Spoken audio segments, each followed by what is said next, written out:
we stop asking ourselves two fundamental questions. The first question is, what do I want? And the second being, now that I know what I want, what's getting in the way? When we stop asking ourselves those two fundamental questions, the universe makes us feel the pain of our untapped potential. Entrepreneurship is a tough journey. You're constantly facing challenges and self-doubt, especially when you're stepping out of your comfort zone. You're all alone with your thoughts, Yes. with your self-doubt, with your pain, and no one is going to come and save you. It's really all about how you feel about yourself. A pitfall that I see in positive psychology, like people who are too much into it and are not using it in a way that is constructive, is that they just use it to a way to keep themselves safe from being accountable for their actions. Yeah. There's got to be some level of groundedness, some practicality that gets in, that should enter the picture when you are assessing yourself and how you're running your life so far. You have all the power.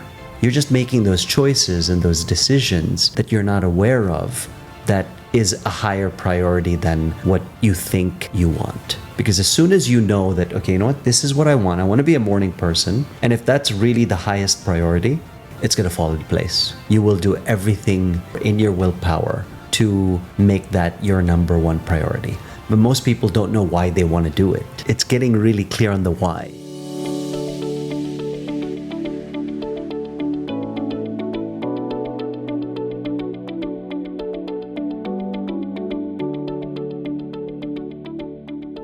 Hello, everyone. Welcome to the Dreamcatcher podcast, a place where your dreams can find a voice.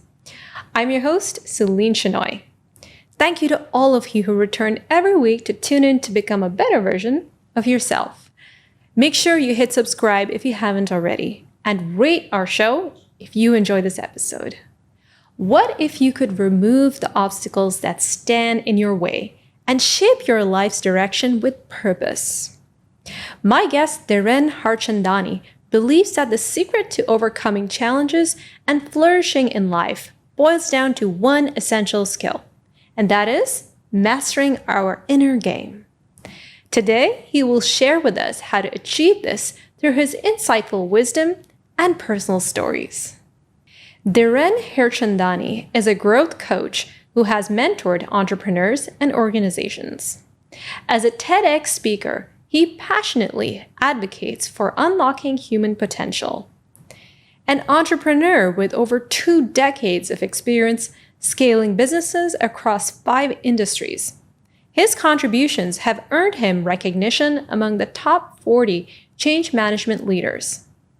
A graduate of Harvard Business School's OPM program, Dhiren's approach integrates a dynamic blend of NLP, neuroscience, and psychology to achieve transformative results. In our conversation, Dhiren will help us in identifying the patterns that hold us back and share practical techniques we can incorporate into our everyday lives to break free and live with more meaning. You'll discover how to cultivate resilience, confidence, and self-belief to realize your dreams and fulfill your potential. Hello, Dhiren. Welcome to the show. How are you doing today? I'm very well. Thanks for having me. Well, thank you for being here. So I just completed reading your book, Bring It On. Firstly, I love the title. It is so catchy. And I also really enjoyed reading your story, where you're very candid about the ups and downs that you've experienced in your life. And it was truly uplifting for me. But it also got me thinking about my own life and everything that I've been through. So that was really, really enjoyable for me. And what really stood out for me was your talent in really reflecting on your experiences and gleaning wisdom from it. I think that is a really important skill to have when it comes to mastering your inner game and also cultivating a winning mindset. So I just want to acknowledge that right off the bat. Thank you.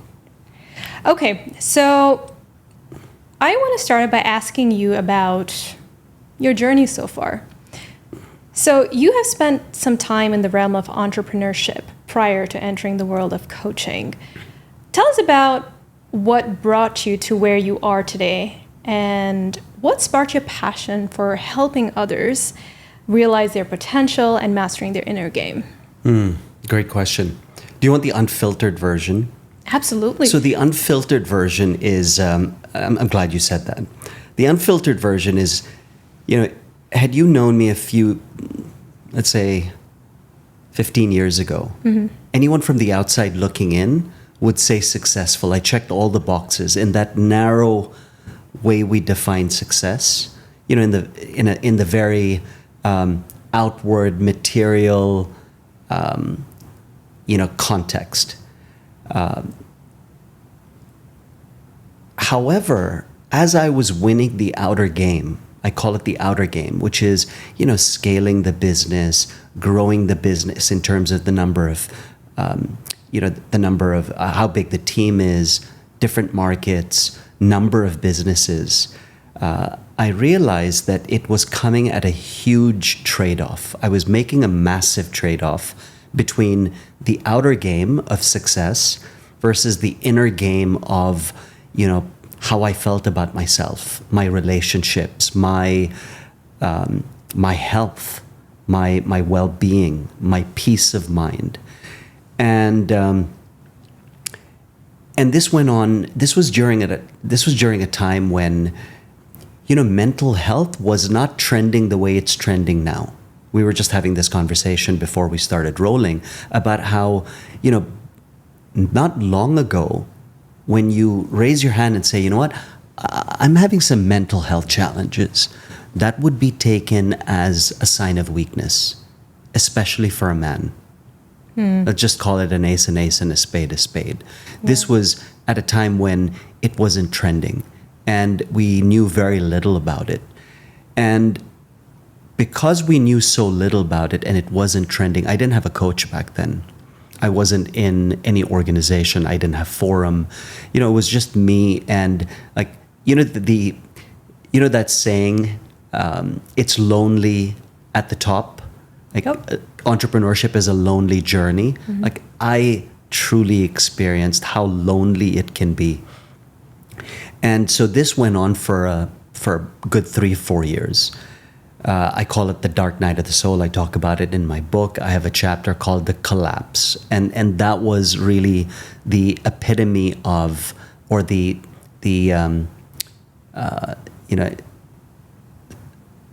really encapsulated the moment right before the darkest hour.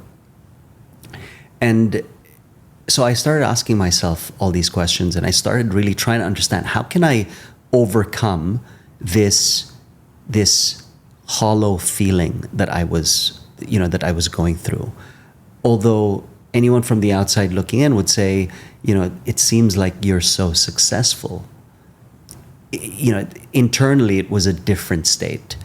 And when I finally came out of it, and we can go into how I came out of it, and that's a whole other, conversation. But when I finally came out of it and I overcame the obstacle and the challenges, I started getting approached by a lot of entrepreneurs.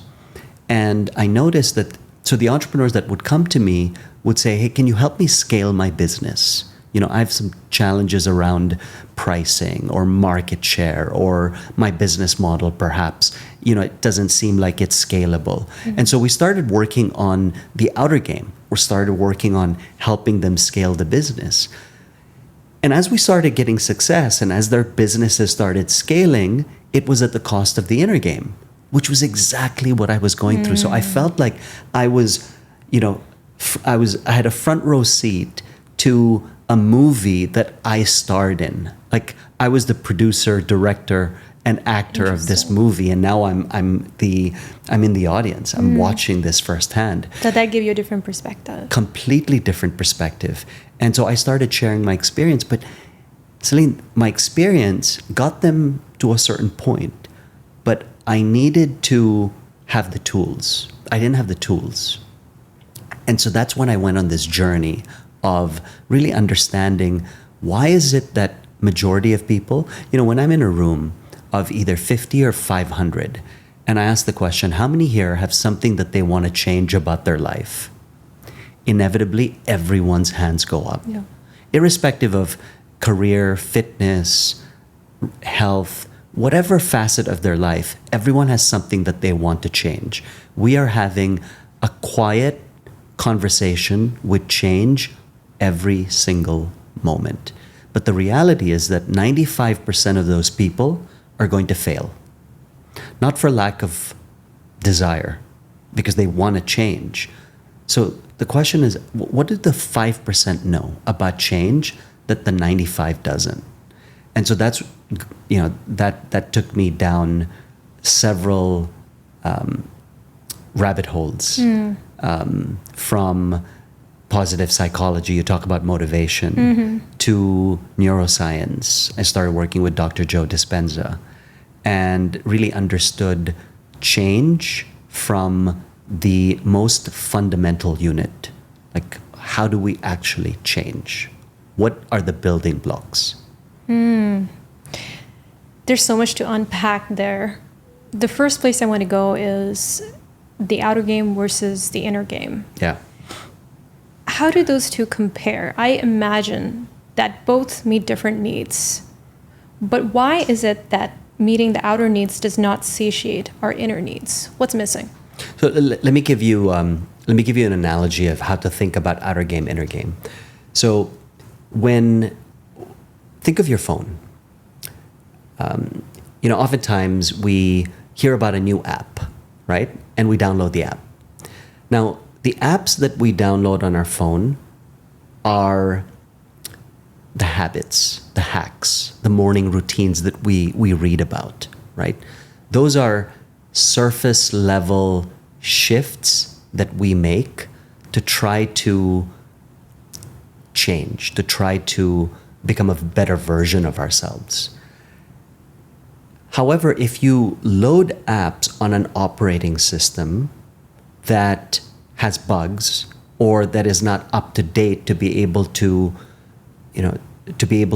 run those apps, it's not going to run well, right? It's gonna slow down to the point wherein it may even crash. So the inner game is the operating system. It's the hardware. It's the hardware and the software that enables the apps to run more efficiently and effectively. Okay. So the operating system are your beliefs. It's what you think about yourself in the privacy of your mind. It's how do you speak to yourself after a setback? How do you speak to yourself after a win, right? How do you think and feel about yourself? So it's your belief structure. It's your values. At least let me speak from my experience. When I was going through that dark night, I'd never really thought about what my values are. And because I didn't have that awareness of what my values are, it's life-changing. It's transformational. Yeah, for me it was. Yeah, because when you start making decisions through the filter of your values, it becomes easier to say no to things. Absolutely, yeah. And so it's your belief structures, it's your memories, your identity, right? That's really the operating system that enables the outer game. So when we master the inner game, we're able to play a much bigger outer game. But the challenge that we face in life is that we've got this. The reason we are not successful in change and transformation is because we take an outside-in approach. We think, when this happens, when my business gets to a certain scale, or when my kids graduate and they're away, I'm going to finally work on that thing. I'm going to finally work on how I think and feel about myself, right? I'm going to finally make myself my number one priority. So we take an if this, then that, or an outside-in approach, but that paradigm is flawed. Right. What the 5% are doing is they're taking an inside-out approach. Yeah. Right? They're making the change internally to drive external changes within their environment. But I think a lot of us have an outward approach, especially we're living in an age of social media where everyone is comparing themselves with others. They want to meet they want to reach a certain level, reach a certain success metric, and that can make us distracted from really honing in on what we're all about and what we want, Yeah, and it's what exhausting. our values are, and Yeah. especially living in a materialistic society or in a place where money and status are important. Affluent countries like the one we're living in, certain societies, it can be hard to really focus on what matters and what's really going to make us happy. Absolutely. Yeah. So is that something that you've seen living here or living in other countries? Yeah, I mean, I think we all get carried away and we are influenced by our environment. There's no doubt about it. But I think, so this reminds me of a story of, there was this little girl and she was sketching. Total focus. And the teacher comes up to her and says, "What are you drawing?" And she says, without even breaking her focus, without looking up, she says, "I'm drawing God." And so the teacher chuckles and says, "Don't be silly. No one knows what God looks like." And without hesitation, this little girl says, "They will in a minute." So that story is about conviction. It's about drawing a vision of something that we can see, but others can't, right? It's about change. It's about transformation. It's about, playing at the next level. It's about creation. But the challenge is that at some point, we stop asking ourselves two fundamental questions. The first question is, what do I want? What do I really genuinely want? Most not people because don't not because I'm seeing it on yeah, absolutely. They just Not- want to be happy. That's they what just want to be, some people want to be happy, but they want to be happy because, and happiness is dependent on a certain outcome or object, Yep. right? And to your point about social media and status and being caught up in, and measuring our success based on our environment. And so then when we stop asking ourselves those two fundamental questions, the first being, what do I really want? And the second being, well, now that I know what I want, what's getting in the way? And when we stop asking ourselves those two fundamental questions, the universe makes us feel the pain of our untapped potential. Oh, yeah. And then we start feeling really uncomfortable and we start asking ourselves, is this it? Like, there's got to be more to it, Yes. right? There's got to be more to it. Then we start thinking about motivation and change and inspiration. And we lower the volume on those things like the status, the comparison game, that side of the distraction, like all the distractions that come through. And we start focusing on what truly matters. But we've got to stay and ask ourselves that question long enough to continue feeling that pain of the untapped potential, to really break out of, that state of being stuck. Yeah. Yeah. But not everyone reaches that level of realization and has the insight to be like, okay, something is wrong here, and I got to find a way to assuage this pain, this malaise that I'm feeling of being in the same place. I know I want to grow, but I don't know how. So I think what I've consistently seen in my own experience is that people tend to self-sabotage, and they also, find ways to get in their own way. So in your opinion, what can people do to really notice those patterns that prevent them from evolving and becoming the kind of person that they know intuitively they're meant to be? I mean, I think the first step is really understanding, okay, well, what am I doing? Right? Like taking an audit of, okay, what are my recurring thoughts? What are my recurring thoughts? Like, what are my excuses? How do I justify failure? How do I justify falling short? How do I justify the current malaise that I'm currently in? And I think that gives you evidence, that gives you feedback. Yeah. And a glass of wine doesn't do the trick. It doesn't do the trick. Because some people might just reach out for it and be like, oh, whatever, just screw it. And that in itself actually gives you feedback. It's a coping mechanism. Yes. Right? Yes. To some people, it may be wine. To others, it may be a bar of chocolate. Right. To some, it may be, going to the gym, for example. Yeah, exactly. So you have to find healthy ways of dealing with it. Because I know some people, I will share a podcast episode or YouTube video, an inspiration YouTube video, and they're like, no, this is just garbage. They're just like giving you very bland advice that's not going to change anything. So a lot of people have that block from like learning from experts. So that is also something I've seen, like that resistance to I get the resistance knowledge. all the time. Yeah. So you know what it's like. Yeah, but then I ask the question, okay, well, have you tried it? And most of the time, the answer is no. Or the answer is, yeah, I've tried it. And then my next question is, okay, how long did you try it for?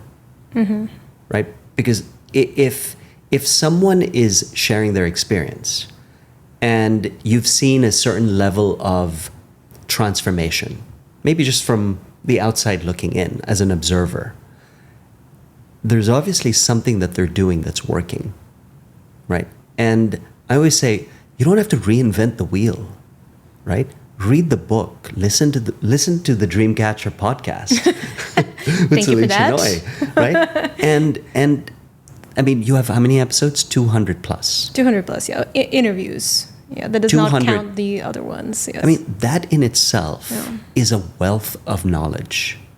So being able to tune in to an episode that resonates and then saying, okay, well, what are the 2 or 3 things that I take from this? I think where people get lost, if I can say that, is or give up, is from, so if you look at the process of change, right?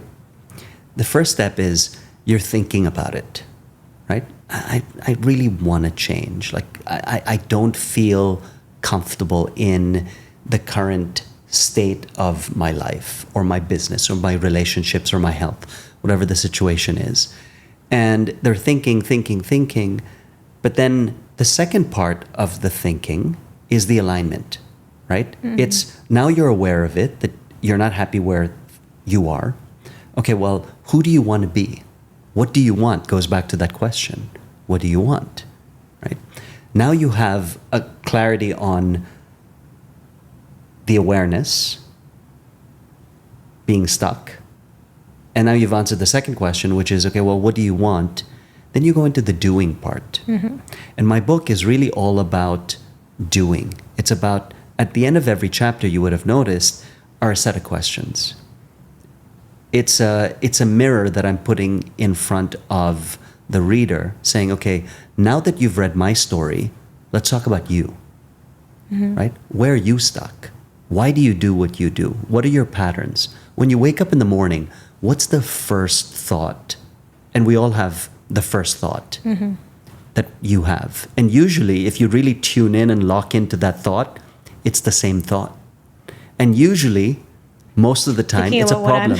My first thought. You may not be able to come up with it now, right. But when you wake up in the morning tomorrow, it's the first thing you're going to lock into. Yeah, I think I asked myself, what time is it? Why is that? I don't keep an alarm. I trust my internal body clock. Yeah, beautiful. But why do you ask yourself what time it is? Well, do I have to rush to the gym, or do I have some time where I can space. just some time to just leisurely, go about my morning routine. Yeah. So, Yeah. Beautiful. Because that thought creates the story. So I used to wake up thinking, I don't have enough time. I've got so much to do. Like, I think a lot of people have that. Absolutely. Yeah. Right. And so now you're creating this story of not having enough time. And the And state. it's a scarcity mindset then. It's a scarcity mindset. Now I'm having a conversation, in a podcast, and I'm thinking, this is such a waste of time. Like I hope not. I'm not. I'm just saying, like, Yeah, I know. if that's the story you start Yeah. your day with, that story is going to be a recurring theme across every. So it imbues your whole day. 100%. And then it creates a state. So once the story is created, a state is created. A state of mind, a state of being, right? It's how you think. How you think will influence how you feel. So now if I'm thinking that I'm behind time, or I don't have enough time, or this person's wasting my time, or, I wish I had more time, now my body is in a state of survival. It's not relaxed. It's feeling like it's barely surviving, right? And once I create that state, it then basically influences the strategy and my execution in every facet of my life. So if there's one thing that I want the listeners to take away from is your story determines your state, which determines your strategy. It's the 3 S's. Okay, that's a wonderful framework. But you work in the corporate world, and you must have seen that people who work 9 to 5, they kind of have to be in a rush. Like, they have a lot to do. I mean, they've got stuff to do at work, then they've got to come home. If they've got kids, they've got to take care of the kids. So how can they prevent themselves from going into that time scarcity mindset? Are there any rituals or habits or anything that they can do? I usually, it's funny you mentioned something earlier that really prompted a thought about, I was in a podcast not long ago, and the interviewer, before we started recording, said to me that, what, I want you to bring your best, like not the basic stuff, like the advanced stuff, right? Just bring the advanced mindsets and tactics and strategies. And I asked him a simple question. I said, why? And he said, because like everything is just so basic. I said, but the reason everything is so basic is because we still have to master the basics. Like, we haven't mastered the basics. Yeah. The common sense it's not so common because we actually haven't adapted and been consistent with it. Right. Yeah. I think most people are aware of what the fundamentals. It's just about the application and the practice. The practice, right? And you talk about identity shaping our choices, and I think this is a powerful concept. I actually first came across it in James Clear's Atomic Habit. Yeah, great book. Amazing. Great book. To me, that's the I Ching. Absolutely. It's just unbelievable. Yeah. And body of work. What a gift. What a gift, exactly. So I learned about it from there. He talks about identity-based habits, but I'd love for you to tell us a bit about that, about choosing habits to help us anchor a new identity so that we can create a life that aligns with things that are healthy for us. Just getting really clear on what is it that I want, right? Once I'm clear on what I want, then I look at my calendar. You talk about corporates, right? I always say, when people say I don't have enough time, first thing I ask them to do is show me your calendar. Because I don't believe what you say, I believe what you do. Yeah. Right? Yeah. Show me your calendar. And usually you'll see these big blocks of open space, right? And then I'll ask them, okay, well, what are you doing? Like, what happened in this big block of space between, 3 and 5? Oh, I don't remember. Of course, we're not going to remember. Doom scrolling? Yeah, perhaps, right? So if we're not clear on how we're actually using our time, and our time and attention being our most valuable resource asset, then, that in itself is the challenge, right? So just being hyper aware of where our time is going, like the number one, habit that people have is this habit called, it starts with the letter N. Have you heard of it? Netflix. Okay. Right? And when you think about the amount of time people spend, and not to say that there's anything wrong with it, right? I mean, if that allows you to decompress and chill and recharge, by all means. Like, do what works for you. Yeah, do it with intention. Do it with intention. But most of the time, people aren't doing it with intention. It comes with a lot of guilt. And time goes by and they think, okay, well, where did my time go? I can't believe I spent it doing that, right? And whatever that may be, maybe it's a project that, we got arm twisted to do, or it's a commitment that we said yes to, that doesn't really align with what we want. So I think the first step is just getting really clear on where do you want to go, right? Like, you open Google Maps. The first question is, where do you want to go? What's the destination? And based on the destination, it figures out where you are. And based on these 2 points, it tells you how to get there, right? So if we're not clear on the destination, then anywhere we're going is going to be, that's that's a basic starting point. It's the you might face like deviations along the way. You might hit roadblocks. You might need to take a detour. I mean, I don't know if you've seen this, one of those memes where it shows you this little stick figure trying to get to a certain place. He sees it like a straight line, but on the way there's like a lake where he has to face sharks, or he I love that have one. you seen that? I've seen it. So yeah, I think that's a good starting point. And then after that, I think it requires grit. It requires like perspective to know that it's not going to be a straight path. That's going to be, and it requires. One but of that the things, is the first step. That's the first step, and the second step. I mean, one of the steps. It may not be the second step. One of the steps is to get an accountability partner. Yeah. It's really, it helps to have someone hold you accountable. But before they can hold you accountable, you have to be clear on what you want, right? And then say, okay, Celine, these are my goals. This is what I want. Actually, the second step is answering the question, once you know what you want, why do you want that? Why? Like, really going deep into understanding the why, because oftentimes, if your why is a chip on the shoulder where I feel I have something to prove, perhaps I grew up feeling that I wasn't good enough, and now that's the fuel, that's the drive, we're not going to be able to really unlock our true potential. It will only get us so far. So oftentimes as a coach, people come to me and they say, this is what I want. And I ask them, well, why do you want that?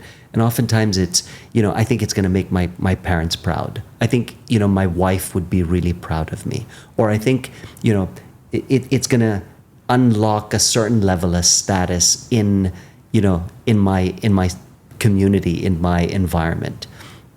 And those are short-lived, because if the motivation is coming from the outside, if it's externally driven or funded, that funding eventually dries out. It's got to come from within. And really understanding the why behind what we want is really that infinite, it's the infinite source of motivation and inspiration. Yeah, that intrinsic motivation is the fuel that can really help you kind of have that momentum to move forward and stay the course. And we see this a lot with people trying to lose weight or gain muscle or whatever. I mean, if they're doing it just to get praise from others, I mean, it's going to run out after a certain point. The willpower, that they had initially. I mean, I think both shared, one thing we both share in common is that I think we were on the weight loss journey, if I'm not mistaken. I'm referring to the chapter about asthma to Ironman. Yes, I was definitely on the asthma journey. Yeah, so that's relatable for me because I do have it also. But on you still have it? No, it's mild. And so I love one of the lines you wrote in the book, which I'm going to read here if you don't mind. Yeah. The profound lesson that both endurance sports and entrepreneurship teach us is that the ultimate competition lies within ourselves. It's not about comparing our achievements to others. It's about consistently surpassing our own limits. I thought that was powerful. Thank you. So we actually did touch on this earlier, where we talked about the foibles of comparing ourselves to others and trying to reach a certain sort of level of success that everyone expects of us. But yeah, what I really want to know more about is about your journey, that you talk about in that chapter. I think it's very powerful. The endurance journey. The endurance journey was transformational. I think endurance, and this is something that, I'm often asked, like, why do you put yourself through that? Like, why do you spend so much time training? Why do you wake up at 4 a.m. to go run or swim? Like, it's just bananas. Like, my family can barely wrap, and this has been going on you talk about identity. It's such a deep part of who I am. Not because of any other reason other than the fact that it has actually been a very strong filter in my mind to really eliminate the noise and the distraction. So going back to endurance, endurance has been a mentor. It's allowed me. It taught me the most important lesson to be a great entrepreneur. You have to be able to suffer well. Most of the time, we don't suffer well. Entrepreneurship is a tough journey, right? You're constantly, facing challenges and self-doubt, especially when you're stepping out of your comfort zone. And endurance is entrepreneurship, but in spandex. You're all alone with your thoughts, yes, with your self-doubt, with your pain, and no one is going to come and save you, right? There is a scoreboard, right? There's a scoreboard, but no one cares about the scoreboard, right? Yeah, they may give you accolades and give you awards, and you may write a book and people may write about you and invite you to podcasts, but in the end, it's really all about how you feel about yourself. And the endurance journey taught me that the game is me versus me. It's not me versus the world, or me versus that business or that mentor, that coach. It's really the ultimate game is how can I be better today than I was yesterday? And it's not an exponential, quantum leap of a shift. Endurance is all about incremental shifts, right? We're going for 1%. Yeah. Because it's endurance. It's not a sprint. Yeah. So you're going to be playing this game. It's the infinite game, just like entrepreneurship. It's the infinite game, right? Yeah, we can have exit strategies and selling the business and all of that. But ultimately, when you're building something that you want to be sustainable and something for the long term, like, you have to have that mindset, right? That I'm not building this to exit. It's a marathon, not a sprint. It's not even a marathon. It's an ultra marathon. Yeah. It's like, it's the marathon. It's the race after the marathon. Yeah, that's why running is a great metaphor. Yeah, it's It's been a great teacher. Internalize that. You internalize it. Yeah. And you internalize and I'm going to keep going back to the suffering, right? Being able to suffer well. Because in endurance sports, there are a lot of setbacks, just like entrepreneurship. There's setbacks after setbacks after setbacks. If you're not going through challenges and setbacks, you're not pushing hard enough. You're not playing outside your comfort zone, or you're not really unlocking the next level. So in endurance, we have this joke that, every session is a tough session if you pushed through the pain. If you're showing up 50, 60%, and that's fine. There's some days you show up 50, 60%. You may think that, oh, that was easy. It was easy because, you were well within your comfort zone. You didn't So when it gets easy is when you know that you have to push further and try something different. Absolutely. Yeah. Try something different. And that's in every area of life, like entrepreneurship and I think our body and everything pretty much. Let me ask you a question. So a lot of your episodes have been virtual. Yes. Right? And you're doing a lot more in person. Yes. Right? And this is an in-person episode. Yes. Is this uncomfortable? Or was it uncomfortable in the beginning?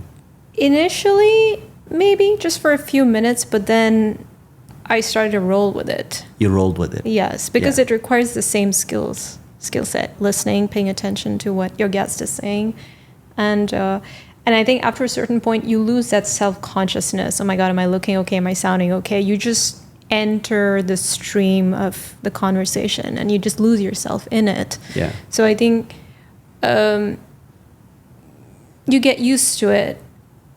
Whether it's on Zoom or in person, it just requires the same mindset. It requires the same skill set. But you had to be open to the idea that you were going to be uncomfortable. Yeah, I think so. I mean, when I first started the podcast, it first started as an audio only, and I was terrified. I mean, I'm naturally an introvert, so I was like, oh my God, who am I to think that people would like to listen to me speak? So. But I said, if I don't do it, I'm not going to grow. Yeah. Because when I was younger, I loved Oprah Winfrey. I started watching her show since I was in my late teens. And she was someone I looked up to. I said, God, I'd love to have a talk show like her one day. And at that time, that was the 90s. It was there were no podcasts that time. So for me, it was this ephemeral notion in my mind. Yeah. So I just kind of set it aside and continued with my life. So then I thought, okay, when I first heard about podcasts, I said, okay, this is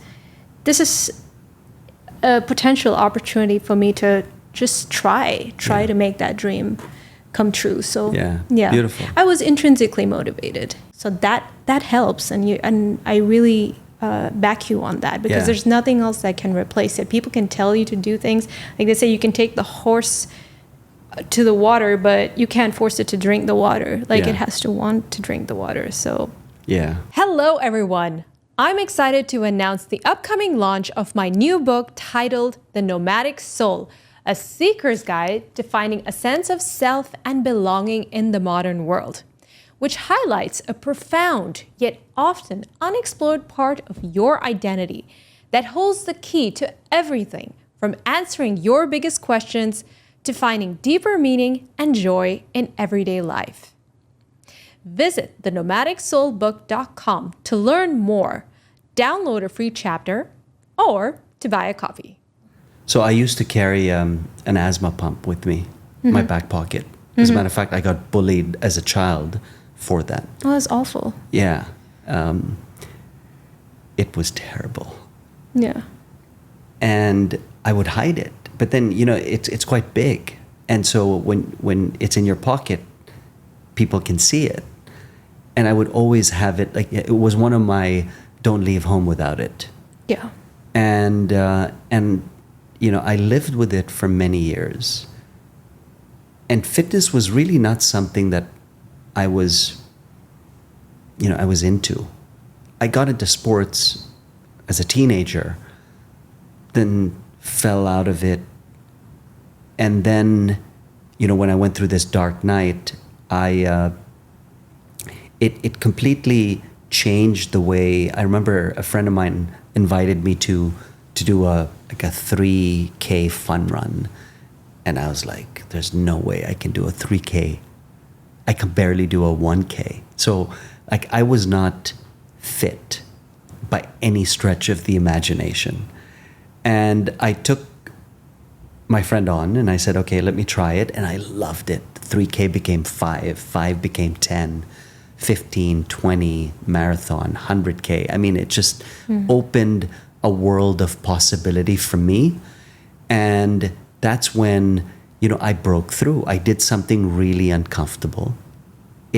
I suffered, but it unlocked a more resilient version of me that allowed me to basically say, okay, you know what?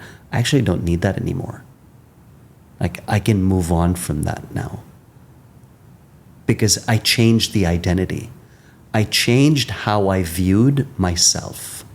So my it began perception, with that. yeah, my perception of myself shifted in that moment. And the dependency on what I needed or what I thought I needed, I loosened the grip on that identity and latched onto this new one. So when you're talking about that. Yeah, how did you do that? Because that takes work, that takes time. I mean, changing your belief systems, your mindset, it takes time. So it's not a spa, it's a gym. Right. We have to do the work. Yeah. You've got to do the reps. Just like when you go into the gym, right? You don't start with the 20 kg. You start with the 2.5 or the 5, right? And you build up. But every time there's a win. Every time we do a rep, we get stronger. Right? Yes. So how did I do that? Every time I did something that was really uncomfortable, and this is, with the help of a coach, he told me to start writing these things down. Because as I wrote them down, it started chipping away at that old identity. I started questioning whether, am I really that person, this perception I have of myself, or am I this new person? It's like, when most people, the reason they fail at change is because they move toward what they're trying to avoid. Like, I'll give you a perfect example, smoking or drinking. People say, I need to stop drinking, right? I just want to stop drinking, or I want to stop it, right? I don't want to be that person anymore. And all they're thinking about in their mind is stop drinking, stop drinking, stop drinking. And you know this from your book, that the subconscious mind doesn't know, it doesn't process don't. Yeah. It doesn't process negation. Yeah. So when I'm saying stop drinking, all my subconscious can hear is drinking, drinking, drinking. So I'm continuing to move toward the very thing I'm trying to avoid. Right. As opposed to reframing it and say, you know what? The reason, again, goes back to the question, why, right? The reason I want to stop drinking is because I want to live a healthier lifestyle. I want to actually have an identity of a fit person, right? So when I start locking into this new identity, I'm moving away from what I don't want and toward what I actually want. And so that's the process of just being, you asked me how, it's being clear on what that is. Like, what is it that I want? Yeah. And what does it actually look like? And then consistently following up and doing things to reinforce that new identity. 100%. Because you can fall off the wagon, right? Consistency is clear. And then it goes back to Consistency. just having someone hold you accountable. Yeah, I think community is key because initially it can be hard. Yeah. Yeah. Did you have a supportive community, a network of people who helped you, in your transformation and, held you accountable? Absolutely. I mean, I think it starts at home. If you can when you're trying to transform and change, and I'm going to say something controversial, but when you think about it, it's actually really true. The people that are going to make it the most difficult for you, or the obstacle in disguise, are people in your network. Yeah. And oftentimes it's true. family. Yeah, I've experienced it. Yeah. And the reason for that is because they didn't sign up for that notification or that change. You're changing. Yeah. But by virtue of you changing, something in their world is starting to change. And they didn't sign up for it. Right? So now they're having to transform. So this happens very subconsciously. They're going to try to sabotage. Or people around you are going to try to sabotage or talk you out of it. Yeah. Yeah, absolutely. So being aware that, our environment is the first obstacle that we're going to face makes the game of change easier. Yeah, and having community, absolutely. So for me, I was very lucky. I got buy-in from my wife. She's been very supportive through every transformation, that's so important. every Your change. Partner, your spouse, 100%. your girlfriend, boyfriend, really important. Yeah, to have someone who believes in you. And then having a coach, and then finding a community of people who, are supportive, that understand why you're doing what you're doing. People who are not judgmental. People won't judge you because of certain decisions that you make, right? Like just having a safe space of being able to express your thoughts, your innermost thoughts that we normally keep to ourselves for fear of judgment. Like being able to have a platform to talk about that is key. Yeah. I want to touch on something that a lot of people face, and that is negative self-talk. I think this can be really destructive, and it can really stop us in our track. And negative self-talk comes from limiting beliefs, negative beliefs that we have developed over the years, especially during our childhood. So what is your recommendation for people who want to start dismantling those beliefs and move away from it and develop those healthier, positive beliefs that can help them achieve their vision? Yeah, limiting beliefs are, it's a big one in the world of change. And I think the first step is getting clear on what those limiting beliefs are. Like what do I truly believe about myself? And understanding that, those beliefs that limit us, we acquired from our environment. We acquired it from unassuming parents, from teachers, friends, from the playground, from our first interaction with people. So if we can acquire a belief that limits us, then we have the power to change that belief, right? And beliefs are code. It's the source code that's running the operating system that we spoke about earlier. Yeah, that's why they're so important. They're key. It runs everything. Yeah, it runs it runs this elegant, reality that we create. Yes. And so getting really clear on what those beliefs are and going through a process of disproving it. Like, okay, what's the evidence that I'm not good enough? What is the evidence? And just, do I have, and so writing down the evidence. Okay, maybe, I bombed that interview, or I didn't get that promotion, right? And then, writing these things down and then asking yourself, okay, well, do I have all the information that proves this limiting belief that I'm not good enough? Do I have all the information? Yeah. No, I can never have all the information.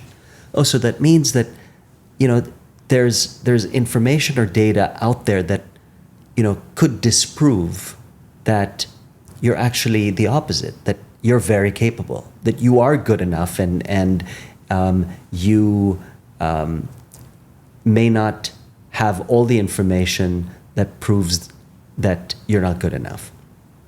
And so going through these series of questions that starts chipping away at that belief can be really powerful, because as soon as, and what you're doing by asking yourself those questions is you're basically introducing a different dimension, right? A different angle, a different lens toward those limiting beliefs. And when you see it from a different perspective, it starts loosening the grip on those beliefs. Because if you can have a belief that's limiting, you can have a belief that's empowering, right? I'll give you an example. I had someone I was working with that was very close to the $1 billion revenue in terms of the company that he was running. And so I asked him one day, I said, you know, if you were to lose it all, like what would happen? And he looked at me in a very stoic way, folded his sleeves, very dramatic. And he says, I will build it again. And you know, when you're in the company of someone very capable, you feel capability. Yeah. There was no doubt in my mind that he would build it again. A few sessions go by, and I find out that he's in his third marriage. And he's actually thinking about leaving his current wife. So I asked him, I said, hey, what's going on there? And body posture completely changed. The state changed. No more cinematic folding hands. No more, you know, that empowered state or posture completely shifted to shoulders Hunched. fell, completely hunched, voice cracked. And he says, only if I married the right woman. So on one aspect, one part of his life, very empowered. If I lose it, I will build it again from scratch. And he knew that I knew that he knew that he would do it. There was no doubt in anyone's mind. But on this other part of his life, he seemed to be the victim. Right? So there's this law called cause and effect. You're either living life on the cause side or you're living life on the effect side. Mm-hmm. When you're on the cause side, you're empowered. The mindset is, if it's in my life, I created it. And if I created it, I can change it. Right. On the effect side, the mindset is, or the language, the conversation, the self-talk is, you know, life, why is this always happening to me? This is happening to me. It's more of the victim mindset.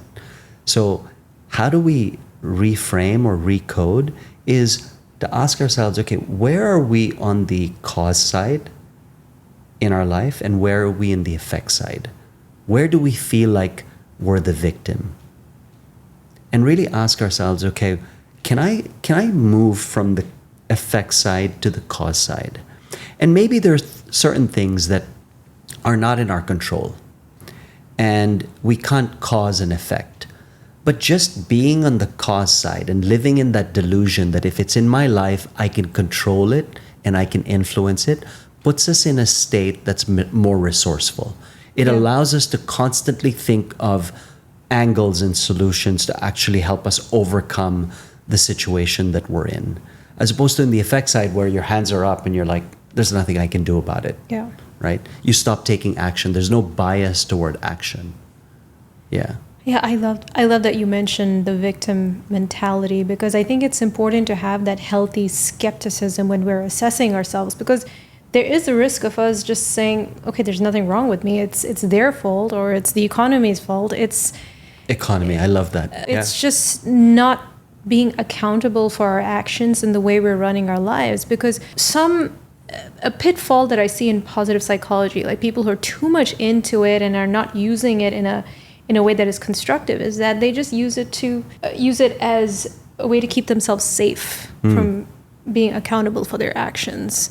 And they're too much into the motivational quotes and, you know, life is beautiful, and even the spiritual community is guilty of this. So then I'm like, you don't want to be a Pollyanna, you know, there's got to be some level of groundedness, some practicality that gets in, that should enter the picture when you are assessing yourself and how you're running your life so far. Because I was prone to that initially when I got into the whole world of personal development. I thought everything was lovely and I'm doing everything right. I can do no wrong. So I developed that skepticism, the healthy skepticism, later on in my life when I needed that healthy dose of realism to make sure I take a more balanced approach to the decisions I'm making in my life. So yeah. And the on-ramp is motivation, right? The on-ramp into self-development is going to be the quip, the meme, the quote, the book.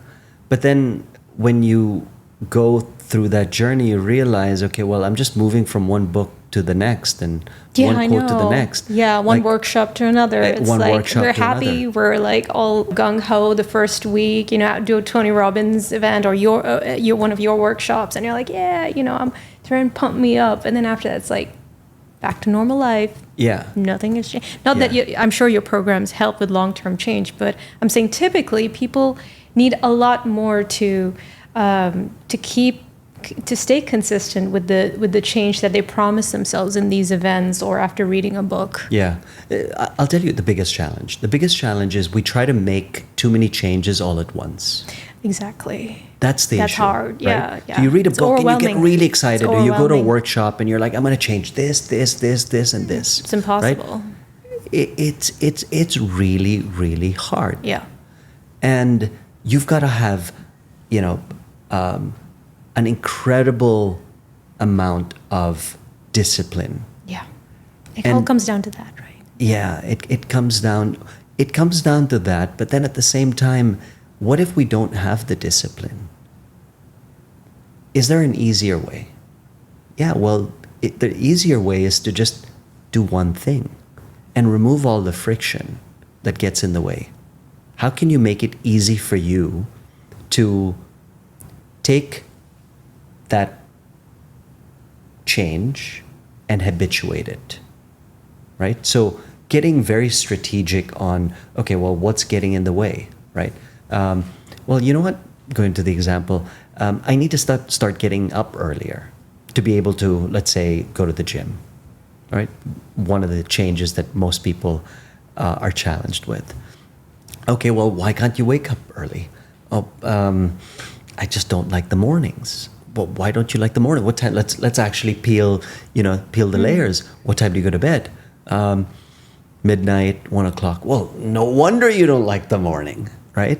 Mm-hmm. It's because your day starts at midnight and you're still up, right? Nothing wrong with that. But if what you want is to be healthy, there are going to be some trade-offs that you're going to have to make. Sure. Okay, well, why are you up till 12? Oh, because, I like to go out. Great. Okay, well, what's the priority? What do you want? What's number one? Is it to get healthy or is it to go out? Yeah. Priority. Right? You have to prioritize. Like just getting clear on what your priorities are. And maybe it, ultimately someone says, well, I really enjoy going out. Great. But just be aware that it's not that you're not we set this identity, I'm not a morning person. No, you're making a choice to not be a morning person. You have all the power. You have all the power. You're just making those choices and those decisions that you're not aware of that is a higher priority than what you think you want. Because as soon as you know that, okay, you know what, this is what I want to be a morning person, and if that's really the highest priority, it's going to fall into place. You will do everything in your power, in your willpower, to make that your number one priority. But most people don't know why they want to do it, right? It's getting really clear on the why. And any resistance that they face, what would you say to people who are facing that resistance? With not just with getting up early, with anything really, because if they're facing a headwind and they just feel like, oh my God, I just cannot get started. That initial, like that sense of inertia, it's it can really cripple them from moving forward. So if there's one piece of advice you'd give to that person right now who's having a goal, who's having a dream, they want to take that first step, but they just can't.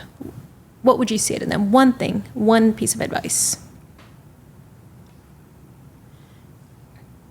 One thing that I would say to someone who wants to take the step, I would say, look at your calendar or how you spend your day and eliminate one thing. Eliminate one thing that creates the space for that other thing that you want to start doing. Instead of adding on, I would say, what are you going to delete? What are you going to remove in order for this to come in seamlessly? So eliminate one thing and then replace it. Yeah. This new habit or whatever practice. Yeah. Atomic Habits talks about that, right? Yes. Habit stacking. It's like, okay, how can I actually, you can't just remove and stop something. There's this stimulus that takes place. And so, how are you going to, you need to be able to create the space to be able to do that new thing. Mm-hmm. And can you give us an example from your life or one of your clients' life? Like how were they able to do that? So I'll give you an example from my life. Mm-hmm. And I'll give you an example that I think a lot of your listeners will resonate with. And it's this whole, notion around I'm not a morning person. Just going back to that. I noticed that in order for me, so I had this I'm not a morning person mindset or belief. Like my identity was not that.